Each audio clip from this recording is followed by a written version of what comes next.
Na série Game of Thrones, Melisandre carrega a profecia do príncipe que foi prometido. Mas tanto a história dessa profecia quanto a da própria Melisandre tem diferenças importantes entre a série e os livros de As Crônicas de Gelo e Fogo. Nesse vídeo eu vou te contar a história completa da Mulher Vermelha, com base nos livros, e também vou destacar as mudanças feitas na série. Além disso, vamos explorar as profecias do príncipe que foi prometido e da Canção de Gelo e Fogo, que no cânone da série são tratadas como uma só, e é o maior plot de todo o universo de Game of Thrones. Galera, esse é o 8º capítulo da minha playlist Personagens de GOT. Meu nome é Rick Moraes e se você gosta dos meus vídeos, peço que deixe o like e ative o sininho para não perder nenhum vídeo novo. A história vai começar.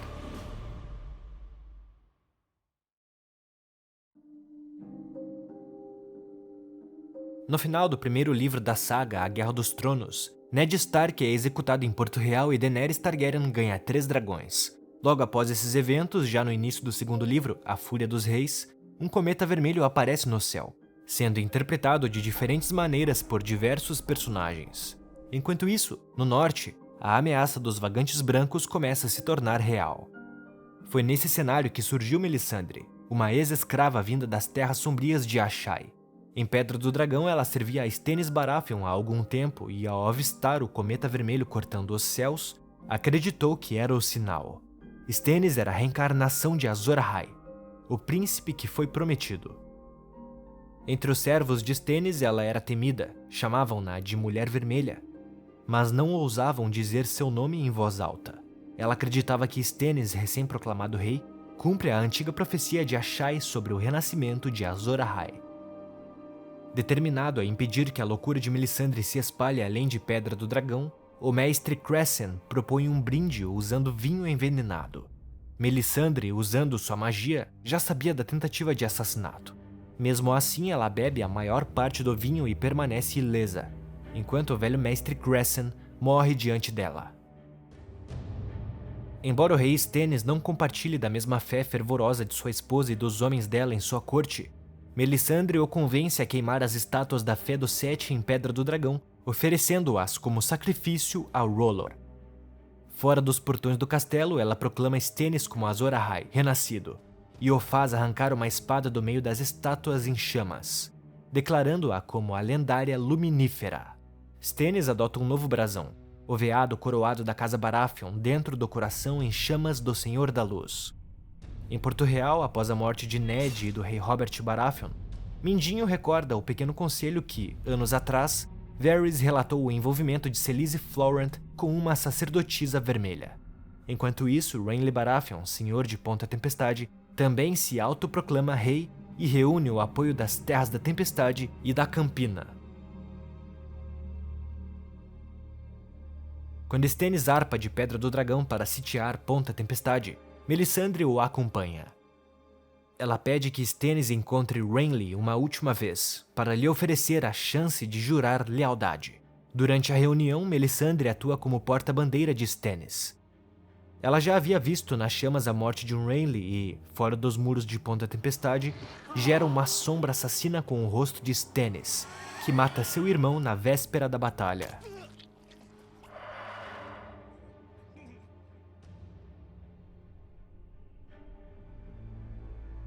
Após a morte do irmão, Stannis é atormentado por pesadelos que só Melisandre consegue acalmar.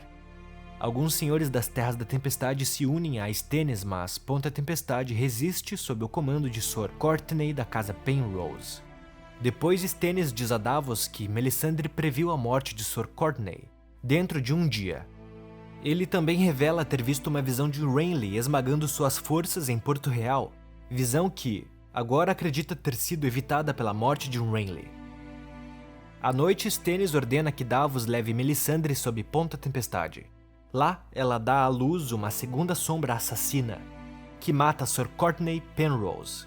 Após a rendição do castelo, Melisandre persuade Stannis a queimar o antigo represeiro dos deuses antigos do lugar, oferecendo mais um sacrifício ao Senhor da Luz. Com Ponta Tempestade tomada, Stannis se prepara para marchar sobre Porto Real. Lá ele sofre uma derrota na Batalha da Água Negra, com a chegada dos exércitos de Tywin Lannister e Mace Tyrell.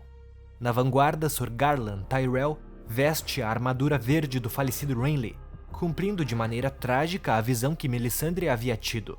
Renly, em sua armadura verde, esmagando as forças de Stannis sobre os muros de Porto Real.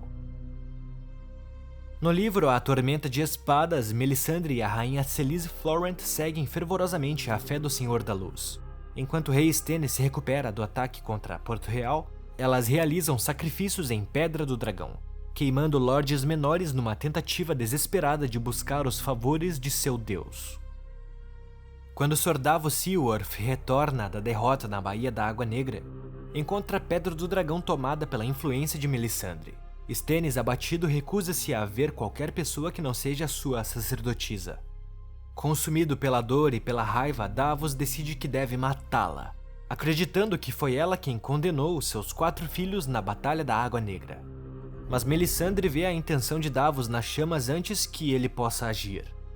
Ordena sua prisão nas masmorras, salvando sua própria vida. Apesar da insistência de Sir Axel da Casa Florent em sacrificar Davos ao Senhor da Luz, ela intercede, dizendo que ainda vê utilidade no Cavaleiro das Cebolas. Stannis, então, o tira das celas e o nomeia como Mão do Rei.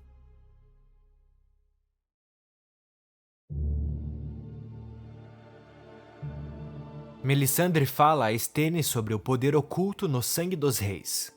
Ela pretende sacrificar Edric Storm, o bastardo legitimado de Robert Baratheon, para realizar um feitiço maior, acordar o Dragão de Pedra. Stannis, ainda hesitante em derramar sangue inocente, permite apenas que Melisandre tome o sangue do menino através de 3 sanguessugas. Durante a cerimônia, Stannis joga sanguessugas nas chamas, pronunciando os nomes dos 3 que reivindicavam coroas: Balon Greyjoy, Robb Stark e Joffrey Baratheon.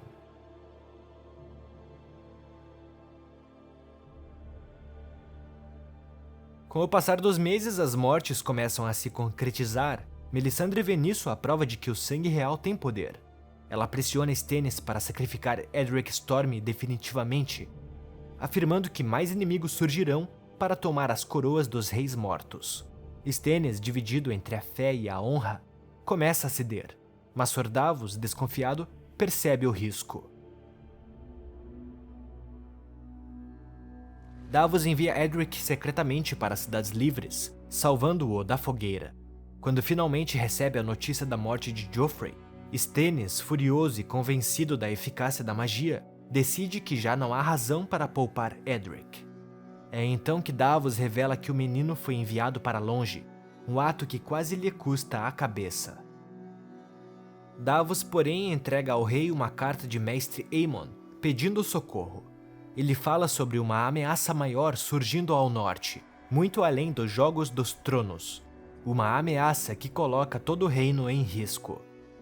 Stannis, convencido, parte para a muralha.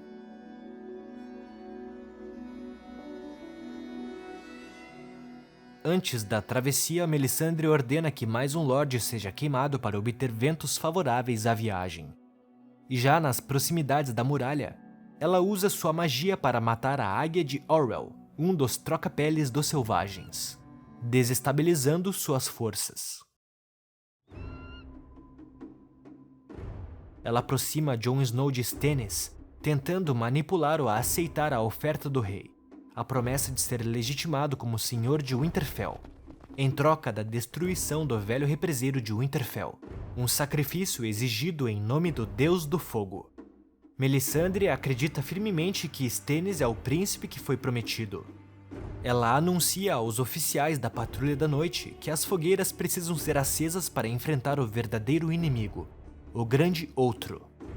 O mestre Aemon entende o que ela está tentando fazer e sabe que visões podem ser traiçoeiras. Aemon é um Targaryen e ele sabe, melhor do que ninguém, que muitos de sua casa se perderam tentando decifrar profecias.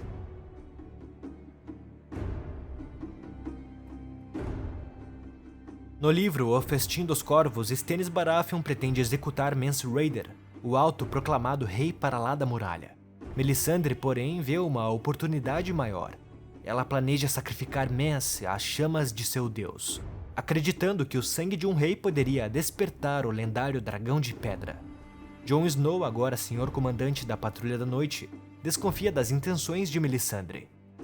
Ele teme que, na busca pelo sangue real, ela possa também voltar seus olhos para Mestre Aemon, descendente direto da casa Targaryen, filho do rei Maekar I e, portanto, portador de sangue real nas veias. Egg. I dreamed that I was old.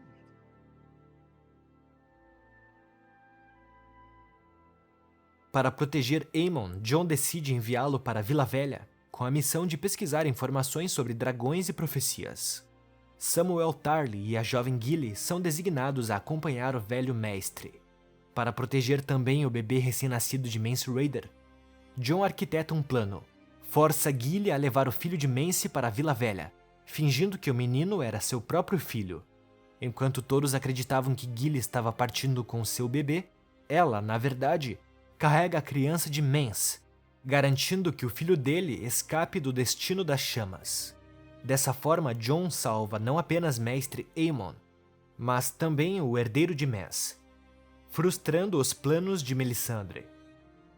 Agora vamos chegar no último livro lançado até agora, A Dança dos Dragões. Melisandre acompanha o rei Stannis no topo da muralha todas as noites. Durante uma reunião com o Senhor Comandante Jon Snow, ela presencia a tentativa de Jon de convencer Stannis de que Mance Rayder poderia ser mais útil vivo. Depois da reunião, Melisandre caminha com Jon até seus aposentos e promete buscar orientação nas chamas sobre o destino de Mance. Ela também o adverte. Viu nas chamas que ele está cercado por inimigos e adagas na escuridão. Apesar dos esforços de Jon, Stannis segue determinado a sacrificar Mance. Para enganar a todos, Melisandre usa sua magia de ilusão chamada sedução. Ela faz com que Mance pareça ser o selvagem conhecido como o Senhor dos Ossos, enquanto o verdadeiro Senhor dos Ossos é disfarçado de Mance e queimado em seu lugar. Durante o sacrifício, Melisandre também destrói o berrante de Joramun nas chamas. Mance permanece escondido no Castelo Negro disfarçado e Melisandre oferece seus serviços a Jon Snow, que recusa por desprezar o Senhor dos Ossos. Stannis e Melisandre permitem que os selvagens atravessem a muralha, exigindo que eles jurem lealdade ao Senhor da Luz. Contudo, muitos deles apenas fingem conversão, mantendo sua fé nos deuses antigos. Enquanto Stannis parte para o norte, Melisandre permanece no Castelo Negro, na companhia de velhos e feridos. Ela convence Stannis a deixar Devan Seaworth, filho de Sor Davos, no Castelo Negro, poupando-os dos perigos da guerra. Seus poderes se mostram mais fortes na muralha. Nas chamas, Melisandre vê visões perturbadoras, um rosto endurecido como madeira, um cadáver branco de 1000 olhos vermelhos e um menino com o rosto de lobo. Ela continua tendo visões e procura por Azor Ahai, mas encontra apenas Jon Snow, rodeado por crânios. Com poucos homens restando no Castelo Negro, Melisandre continua acendendo suas chamas todas as noites. Quando chega a notícia do casamento entre Ramsay Bolton e Arya Stark, ela informa Jon que viu uma menina cinzenta fugindo em um cavalo moribundo, acreditando ser Arya. Ela se oferece para ensinar Jon a usar seus poderes de troca-peles, mas ele desconfia. Ela também prevê a morte de 3 patrulheiros enviados para além da muralha, uma visão que se confirma quando seus corpos são encontrados. Jon pede a Melisandre que procure, nas chamas, por outros patrulheiros desaparecidos. Ela vê torres à beira-mar afundando sobre uma maré sangrenta, e interpreta a visão como um aviso. O próximo ataque dos selvagens será em Atalaia Leste do mar, embora a paisagem vista no fogo não combine exatamente com aquela costa. Mais tarde, Melisandre revela a Jon um segredo. O homem que todos acreditavam ser o Senhor dos Ossos é, na verdade, Mance Rayder. Disfarçado de bardo e usando o nome Abel, Mance foi enviado ao Winterfell com 6 mulheres selvagens, as esposas de Lança, para resgatar aquela que todos acham ser Arya Stark, sem saber que, na verdade, é Jeyne Poole, uma amiga de infância de Sansa Stark. Quando Jon Snow planeja enviar uma expedição a Durolar, Melisandre o adverte de que os navios não retornarão. Apesar de seus avisos, Jon persiste, e mais tarde, quando volta com os selvagens, é traído e morto no motim do Castelo Negro. O final da Melisandre e do Jon Snow nos livros é esse, até o momento. Mas já dá pra ver que ela tem diferenças significativas em comparação com a versão dela na série. Na série, ela teve um final e até morre na última temporada. Agora eu vou te explicar resumidamente o que acontece com ela na série. As primeiras 3 temporadas seguem no mesmo caminho do livro. As únicas diferenças mesmo são os poderes da Melisandre. No livro, ela é mais poderosa, mais misteriosa e parece ter um controle maior sobre suas magias. Ela consegue ver no escuro como se fosse dia, não sente frio mesmo em meio a neves do norte. E suas visões nas chamas são mais precisas e constantes. Ela também consegue sentir mentiras, manipular a luz e usar magia de manipulação para mudar aparências, inclusive a dela. Na série, ela é mais uma fanática com algumas habilidades mágicas, mas a maior fonte de seu poder é o Senhor da Luz. Não existe Edric Storm na série. Quem está no lugar dele é Gendry. Na 4ª temporada, ela lidera queimas de vassalos que se recusam a abandonar o Sete. Selise, esposa de Stannis, confia cegamente nela. Davos, por outro lado, continua desconfiado. Melisandre diz que o Senhor da Luz a tirou da escravidão e que o inferno não é um submundo, mas o próprio mundo em que vivem. Conversa com Shireen, a filha de Stannis, e afirma que a garota será necessária para o que está por vir. Mais tarde, toma um banho diante de Selise e confessa que usa truques para converter fiéis. Selise pergunta se ela usou feitiçaria para seduzir Stannis. Melisandre nega. Quando a rainha sugere deixar Shireen para trás na viagem ao norte, Melisandre diz que a menina precisa ir com elas. Na 5ª temporada, Melisandre vai ao norte com o exército de Stannis. Lá, se aproxima de Jon Snow, que havia acabado de ser eleito Lorde Comandante da Patrulha da Noite. Ela o provoca, tenta seduzi-lo, mas Jon recusa, ainda preso aos seus votos e à lembrança da mulher que ele amava. Mais tarde, ela supervisiona a execução de Mance Rayder, o rei para lá da muralha, e acende a fogueira que o consome. Conforme a campanha de Stannis se torna mais desesperada, ela propõe um sacrifício maior, Shireen. Cita as mortes de Robb Stark e Joffrey como exemplos de reis mortos com sangue nobre. Stannis inicialmente se recusa, horrorizado, mas com o exército sofrendo o frio e a deserção, ele cede.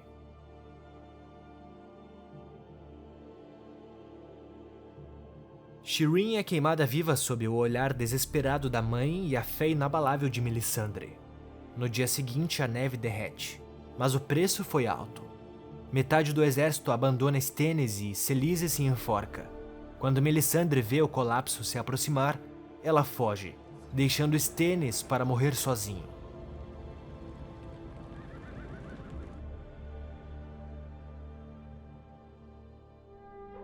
No final da 5ª temporada, Jon é assassinado por seus próprios irmãos da patrulha. E é aí que Melisandre volta a ter um papel decisivo. Abalada, ela admite que viu Jon lutando em Winterfell nas chamas, mas acredita que se enganou.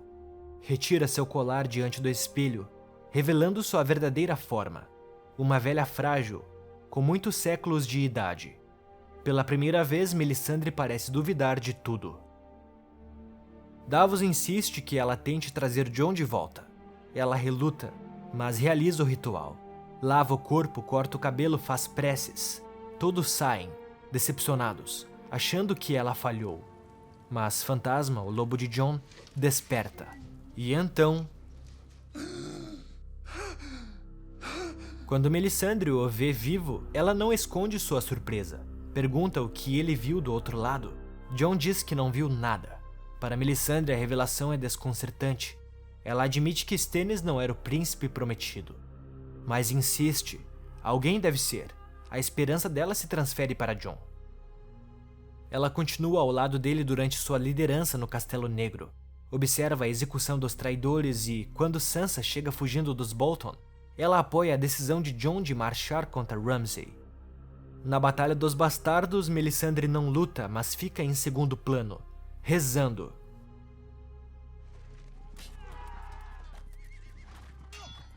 Após a vitória, Davos confronta a sacerdotisa, Ele descobre que ela queimou Shireen e exige justiça. Why? Jon na Bunny do Norte. Ela parte humilhada, mas antes de ir, diz que eles se encontrarão novamente. Na 7ª temporada, Melisandre se mantém afastada, mas reaparece em Pedra do Dragão, aconselhando Daenerys e sugerindo que ela e Jon devem se encontrar.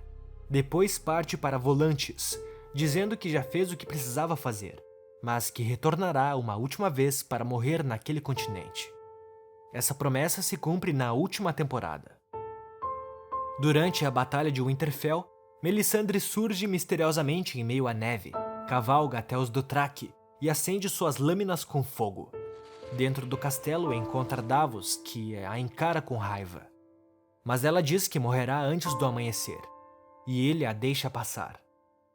No decorrer da noite, ela acende as trincheiras e, quando tudo parece perdido, encontra Arya, lembra da profecia, olhos castanhos, verdes e azuis. Diz que Arya deve cumprir seu destino. Essa conversa é o que empurra Arya para matar o Rei da Noite. Quando a batalha termina, Melisandre sai pelos portões, retira seu colar, seu corpo envelhece rapidamente e ela cai na neve, finalmente morta.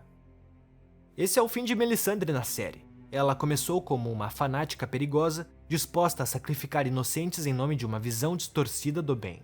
A sombra de Stannis e o horror da pira de Shireen são marcas que não podem ser apagadas. Mas no fim, ela se despede como alguém que, mesmo com todos os erros, ajuda na luta final contra a morte.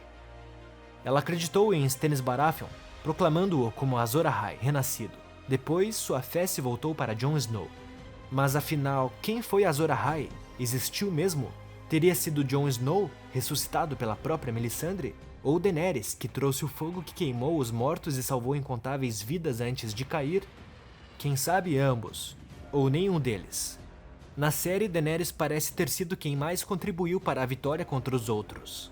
Foi ela quem trouxe os dragões, ela quem queimou legiões de mortos, e sem ela, a batalha em Winterfell teria sido uma derrota certa.